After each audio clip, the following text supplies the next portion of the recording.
ছোট্ট বন্ধুরা, গণিতের একটি নতুন ভুবনে তোমাদেরকে স্বাগতম। গণিতের এই ভুবনটির নাম জ্যামিতি। তোমরা কি জানো জ্যামিতি কি? জ্যামিতি হলো একটি দারুণ মজার বিষয়, যেখানে আমরা কোনো কিছুর আকার, আকৃতি ও স্থান সম্পর্কে জানতে পারি। তোমার চারপাশে তুমি প্রতিদিন যা কিছু দেখছো তার প্রত্যেকটি এক একটি জ্যামিতিক বস্তু। একটি বল, তোমার বই, পেন্সিল, দরজা, জানলা সবকিছুতেই রয়েছে জ্যামিতি।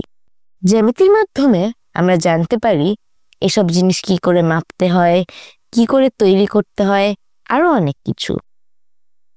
আজকে জ্যামিতির প্রথম পাঠে আমরা শিখব বিন্দু, রেখা আর সমতল সম্পর্কে।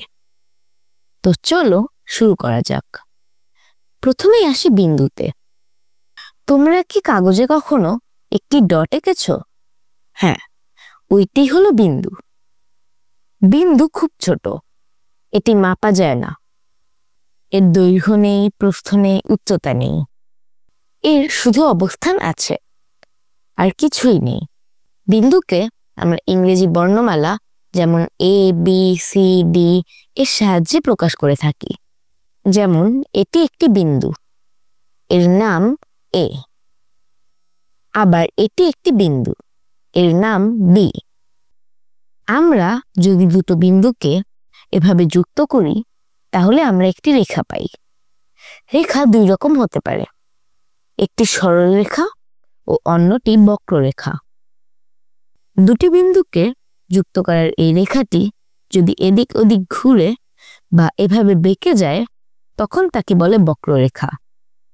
আর দুটি বিন্দুকে যুক্ত করার এই রেখাটি যদি কোনো দিকে বেঁকে না যায় এবং সোজা যায় তাহলে তাকে বলা হয় সরল রেখা। দুটি বিন্দুকে যুক্ত করে অনেকগুলো রেখা আঁকা যেতে পারে, তবে সবচেয়ে মজার বিষয় হলো এই রেখাগুলোর মধ্যে সবচেয়ে ছোটটাই হবে সরল রেখা। আমরা স্কেল দিয়ে খুব সহজেই সরল রেখা আঁকতে পারি। রেখা কিন্তু দুই দিকেই অসীমভাবে চলতে পারে, কিন্তু আমরা যখন কোনো রেখা আঁকি তখন আমরা এর অংশ বিশেষ আঁকি। একে বলে রেখাংশ, অর্থাৎ রেখার অংশ। যে দুটি বিন্দুকে যুক্ত করে রেখা তৈরি করা হয় তার নামেই রেখার নাম রাখা হয়। যেমন এই রেখাটির নাম এবি।